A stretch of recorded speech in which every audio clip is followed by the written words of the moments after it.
aha imihanda ya Nyarugenge ko ikomeje kuba umunyerere bakobwa mwako nese byayago pundati witabagwe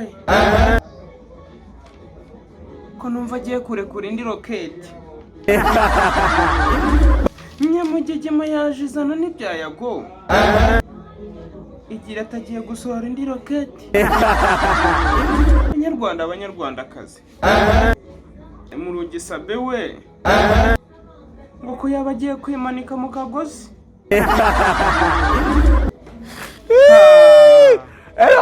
aho se amazi abira imihanda ya Nyarugenge ntikomeje kunyerera ko arakasa mukozi reka ntangire mwiyumvire Mwijoro ryakeye nibwo Rugisabe wa Isimbi TV yahamagariye umwambari we Kizza Magique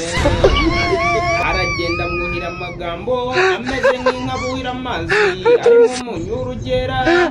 aramubwira ati burya njyewe no kwimanika mu kagozi nakimanika bitewe n'uko ibintu bikaze abantu bari kugenda bamvuga ibintu bigiye bitandukanye kandi ngo nta kintu nakoze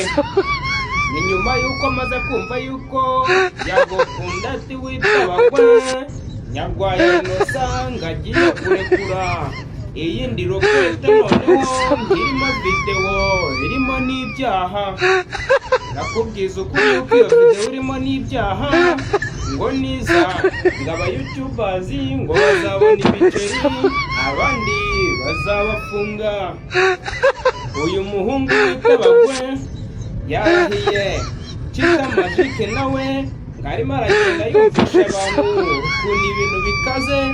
nyamuneka Rugisabe ashobora kuba yakita mu kagozi isaha n'isaha cyane cyane yuko n'uburwayi bwe bukomeje tuwakajwiga ibintu birakaze muri make nyamuneka mudohore kuko Rugisabe wanyu isaha n'isaha ashobora kubacika